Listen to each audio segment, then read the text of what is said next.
Horace wrote of the ancient Greeks, they call their prostitutes companions and their taxes contributions. The 13th Amendment to the Constitution makes involuntary servitude illegal under any U.S. jurisdiction. And I call Obama's plan to force us to buy insurance by threat of taxation or a fine unconstitutional by the 14th Amendment.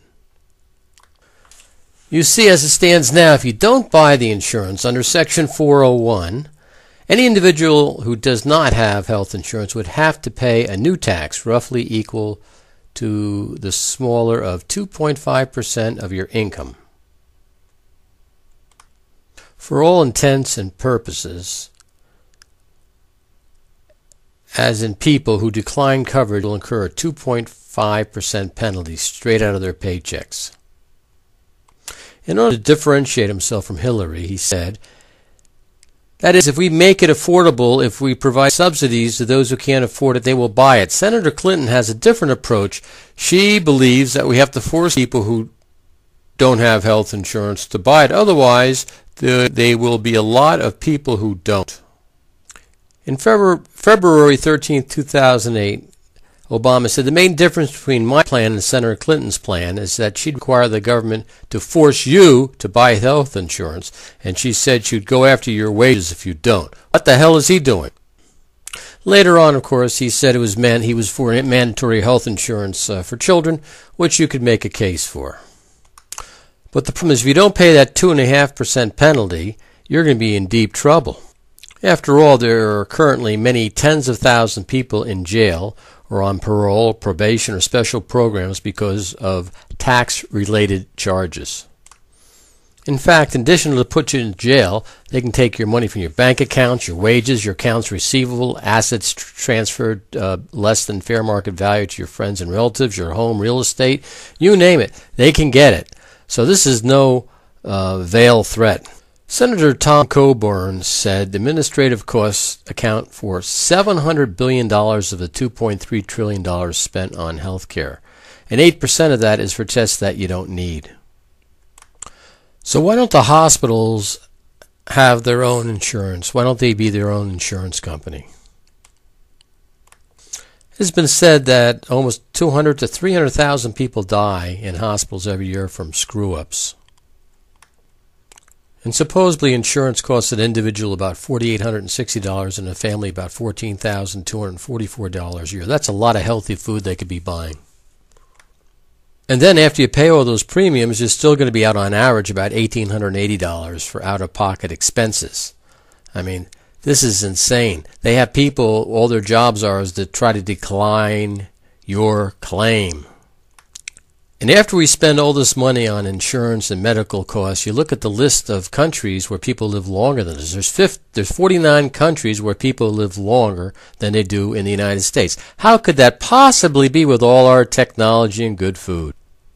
And although we're 50th in longevity, look at what the other countries spend on medical costs per year, much less than us, and they live longer. How could that possibly be with this great system we have? It appears that in the United States people are actually going to be living shorter periods of time, or at least not any longer in the future because of whatever crap is going on in our food system and medical care. Believe it or not, that most illnesses can be avoided, though it sounds unrealistic. Experts estimated that avoidable illnesses make up to 60 to 70% of the entire burden of illness in the United States. Look at those junk food companies. Look at the disastrous results of all those over-the-counter painkillers and narcotic painkillers that people take, and now they need liver and kidney transplants. Study after study has shown that the blood samples taken from people with various maladies are contaminated with all kinds of insecticides, and our meat and our poultry and our eggs and our milk, it's all contaminated with various hormones and all kinds of neat stuff. And is it any wonder that as a society we're getting sicker and sicker? Yes, Obama, like many other liberals, want to spend your money, not their own, to help people. Drug companies routinely admitted that they pay insurance companies to increase the use of their products and to be added on the recommended list of drugs. They admit that they give rewards to both pharmaceutical companies and doctors for switching patients from one brand of medication.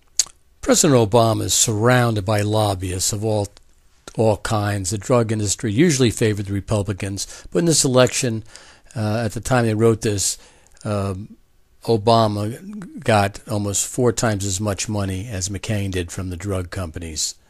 That should tell you something.